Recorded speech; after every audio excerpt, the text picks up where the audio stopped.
All right, Fay is pretty much done. We still have just a few leftover showers associated with the storm across northwestern Hartford County.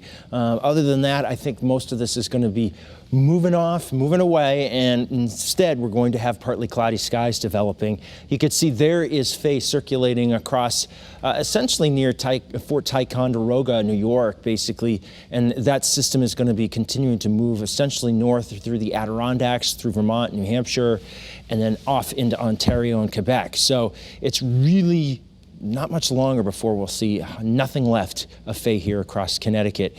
But for just a few showers now, we could almost say that already. And we're starting to see a partly cloudy sky developing across the state. Why is that sunshine a little bit tricky for us? Why would that be an issue? Well, later on today, as a new system comes in from the west, it could re-energize the atmosphere and give us some new showers and thunderstorms. So we look to the severe weather threat graphic to see what the Storm Prediction Center is saying. And you can see we are in part of this green, this darker shaded green. This, if you look to the key, is the possibility of what could be some severe thunderstorms. And I think the biggest risk out of any one cell, if it were to turn severe, would be strong straight line wind. I think the freezing level might be a little bit too high for hail. But we'll watch that too. But I think the wind factor might be there with a few storms, especially across upstate New York. But a few of those, as we look towards 4 or 5 in the afternoon, might start to meander into Connecticut. And as these cells, which individually will move from southwest to northeast, come through, they could have the heavy rain, of course, but maybe 1 or 2 of those will flush out an isolated downburst as well. So that's what we're watching for this afternoon and this evening. Here's 7 o'clock this evening. We're still seeing showers and storms forecast. Notice how most of this is centered west of the river. That seems to be where the greatest potential for showers and storms will be late this afternoon and into this evening. Once we get closer to 8, 9, and 10, any dying last vestiges of these storms will be crossing in maybe in closer to the Hartford area and points east. But you can see with the setting of the sun, we're losing the energy, and so the storms will have a tendency to fall apart. Tomorrow morning, we'll start off with partly cloudy skies. There could be some patchy fog tomorrow morning. It will be warm again with temperatures probably somewhere in the low 70s and upper 60s. And then tomorrow should be a pretty good day. It's going to be warm and humid, if not hot.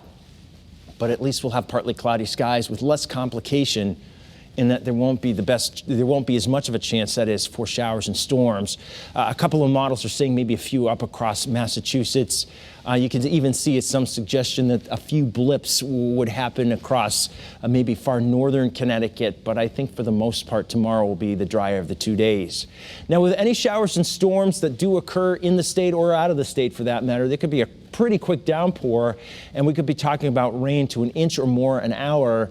And so you can see some suggestion that there could be some pretty good bullseyes of heavy rain, mainly over upstate New York, but maybe even here across Connecticut, especially western Connecticut.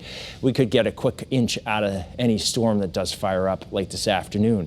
It's certainly warm and muggy enough. In Mansfield Center, Eric has 70. Ed in Killingworth has 71. In Niantic, it is 72. Where do temperatures go today?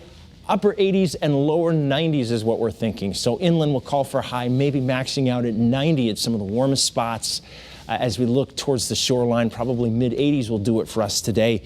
And we have that early warning weather alert in there. The Storm Prediction Center does have us at a very minimal risk, but still the risk for an isolated shower or thunderstorm that could turn strong, if not severe.